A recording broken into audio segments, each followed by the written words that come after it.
Hello, it is Dr. Ke. Today I'm talking about the Chinese herbal medicine property, the theory, how we're using Chinese medicine. Chinese medicine, because it's developed in ancient time, so there's no such chemical theories or what is sort of a chemical compounds, explain the Chinese medicine, because 2,000 years ago, nobody have this theory. How do we see the herbs?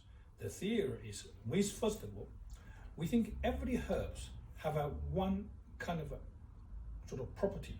So they are either can make people more, let's say, more active, more blood flow fast, make things more sort of strong. So we call them warm and sort of a strength medicine. There are some herbs make people slightly the opposite, to make people cooling down, to make people reduce the, like I said, blockage, reduce things, and we call them sort of cooling or reduced medicine. So therefore, in those times, so Chinese herbs, the way we look at them, we divide them into two major categories. One is called warming, one is called cooling. So within the warming, there are some herbs much hotter, so we call them hot medicine. Less hot, we call them warm medicine. With cooling, something very cold, we call sort of a cooling, or something just less just the cold medicine.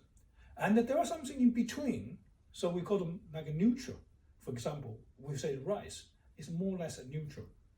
Now that's number one. Number two, we also see every plant have a different taste.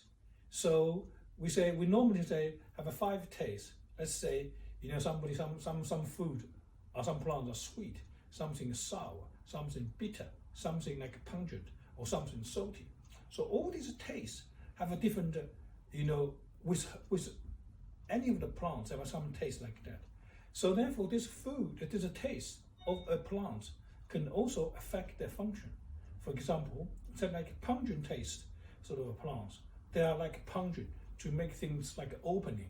Just like, for example, when you eat chili, you feel hot, you start to sort of opening up everything, and then your nose starts running, so it's not opening. So therefore, if herbs together with different property, like say hot and cold, plus different tastes, so these two together to make, we call them a property of herbs. So from them, we can know what function these plants will be to do, how to balance the body, this hot and cold, or yin and yang, and that's what leading the healing of the body.